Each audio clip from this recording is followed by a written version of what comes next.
Welcome. Okay, so we're gonna go through this journey together. It's gonna be a long one. I'm not sure. Probably around like, I'm not sure. Shouldn't be over 10 minutes. So we we are talking about a range of subjects. The mysteries of the moon. And the evidence of intelligent life on the moon or intelligent life operations on the moon.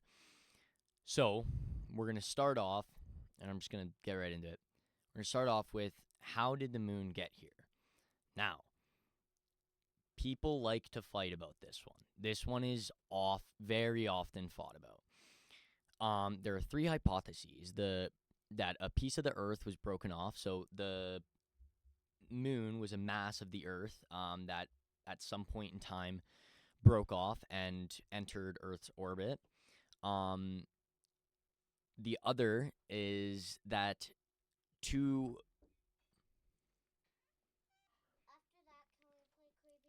We are. Yep, we will. Okay. So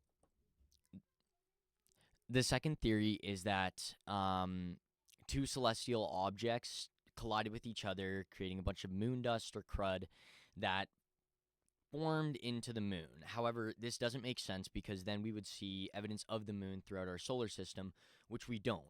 And that just right there disproves that theory completely. The moon stumbled into our solar system and into Earth's gravitational pull. This is the third hypothesis.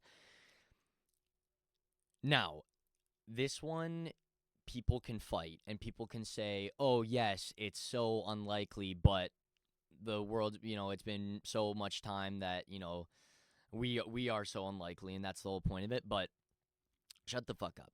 Look, this isn't a thing about likely or unlikely.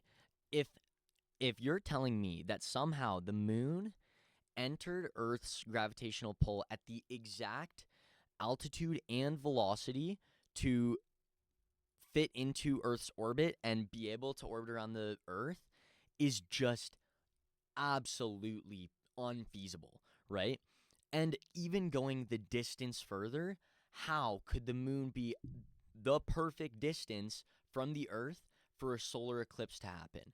It just doesn't make sense. So there is a fourth hypothesis, which is the most reliable, it's the most reasonable, and it's the only one that, we can't really disprove, except the third one, but come on, man.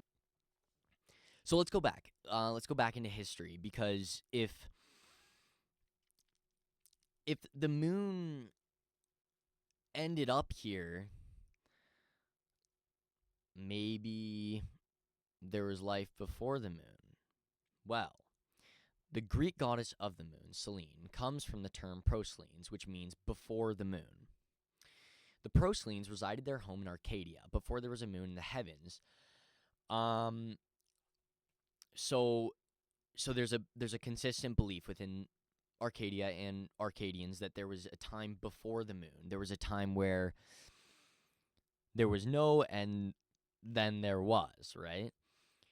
Now, the Greek writer Plutarch made reference to the Arcadians, calling them pre-lunar people. So this is intertextual allusions that resides like true knowledge. And going further, the Roman author Ovid stated the Arcadian people were to be folk before the moon. The Roman Apollonius Rhodius wrote about the Arcadians dwelling on the mountains and fed on acorns before there was a moon.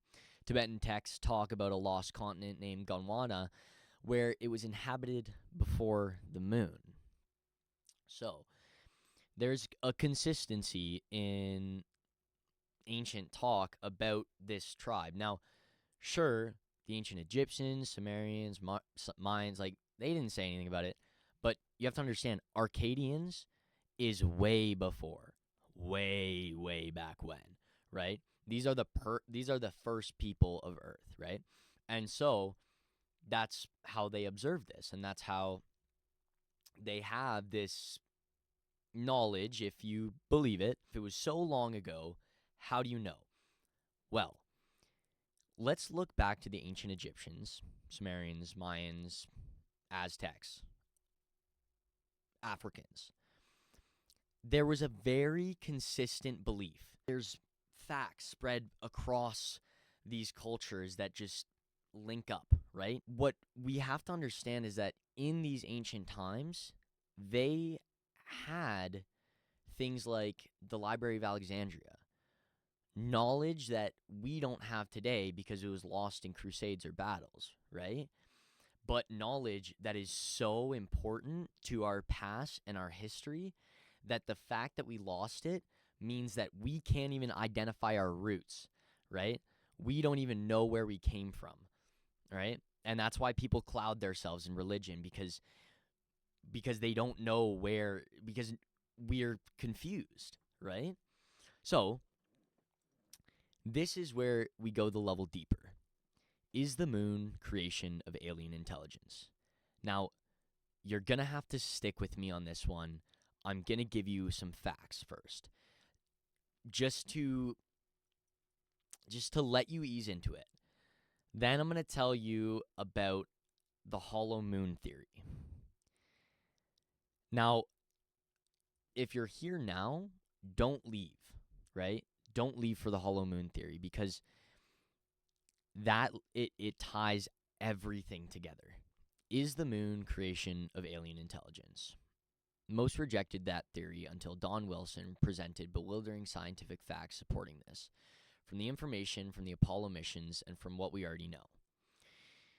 This answers many questions.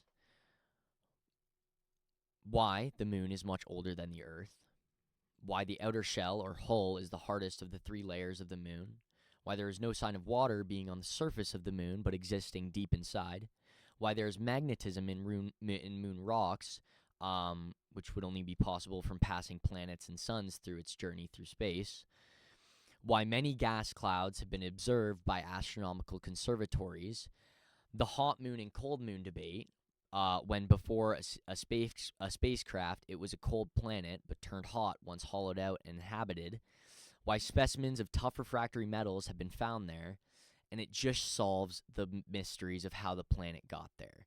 Because if you're going with the theory that the moon entered our gravitational pull and didn't get sucked into the Earth just by luck, I think you're on the right path, but I think you need to think about it differently.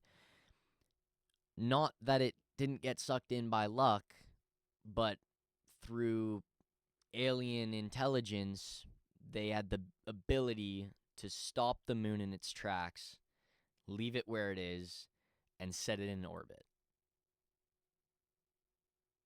Or, 2, know to know that exact velocity. I like the first hypothesis better. Wilson urged the scientists of the world to take the Vazin-Shchirkov theory seriously, and that this amount of evidence seems to fit too well to fit the wild theory.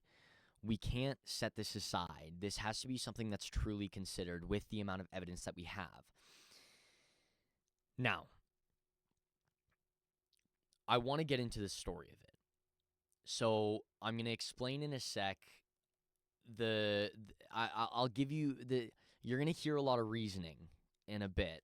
I'm going to hit you with some fun facts. But you're going to have to stick with me. The hollow moon theory. The moon was once far across our solar system, possibly even beyond our solar system. This moon was accessible by intelligent life, where they used this access to build the moon into a perfect spacecraft. The moon hollowed out and contains intelligent life, and they stopped here for a reason. They saw interest in us, and ever since they have been watching, waiting when to come back, because they have visited before. Now, it has plentiful evidence, like the rest. When the Apollo 11 touched down on the moon, quite a ways away from the shuttle, they put down the lunar module. This caused an effect of the whole moon shaking like a bell or a gong for 8 minutes straight. A similar occurrence to this occurred on Apollo 13 when they had to turn around due to oxygen tanks exploding. They took the lunar module, leaving the shuttle to crash on the moon. Following was the effect like nothing we have ever seen before. The crash of the shuttle had the effect of 5 tons of TNT and caused the moon to rumble again like a gong, but for 3.5 hours. This was observed by conservatories all over. To put this in perspective, we detonated a bomb on Earth, famously known the Tsar Bomba, which had only the effect of a magnitude 5 earthquake. However, the Tsar Bomba is 10 million times more powerful, at an equivalence of 50 million tons of TNT compared to the moon's 5. The difference between a magnitude 5 earthquake and an entire moon shaking for 3 hours and 30 minutes is completely, it makes no sense. Now with that thought, with the thought that, you know, the moon can rumble like that from that little power means that the moon's core is a lot smaller than we once thought, or there's no core at all. Now, that would follow into the theory that that core was hollowed out. Now, to finish it off, let's go over the anomalies, the things we've seen. This is proper evidence found by NASA and other conservatories around the world. So, thousands of sightings of flashes of light, gaseous clouds, and odd monuments scatter the moon and divert all of what we once thought. From stars appearing in the way from the Earth to the moon, lights lasting up to an hour in February 1877. Britain's Sir Frederick William Herschel, the pioneer of the reflecting telescope and the founder of Uranus, claimed to have seen 3 bright spots, 4 volcanoes, and lights moving across the moon, with plenty more strange sightings. NASA gained interest and carried out Operation Moonblink. In the span of 8 months, this operation made 28 sightings of anomalies on the moon, and this program led to nothing. George H. Leonard, after seeing too much of these images from the moon of the anomalies, he came to a positive conclusion that the moon is contained or inhabited by intelligent life. So if you want to talk about sources, you can spew your bullshit, but I'm going to take the guy who saw it. In these images, shown bridges across lunar chasms, evidence of stitching connecting moon surfacing, which would tie into the belief that the moon was created or hollowed out and manufactured, dome-shaped objects at the center of craters, and lengthy tracks of moon dust. There are also 12 strange obelisks, or pyramids. These pyramids are about 12 stories tall, and they're very thin, kind of like Cleopatra's Needle. This makes no sense. The pyramid is so important in civilization, or identifying civilization, because there is no natural pyramid. And when there's a pyramid, there is life, right? So it gives you just a glimpse into the mystery of what is actually out there, right? And if you've lasted this long and you're wondering if this is AI or whatever, please do contact me. I will send you the document where you can where you can see the history of the document. I don't have cited sources in the document, but I can. And I'm willing to show. But yeah, do with that what you will.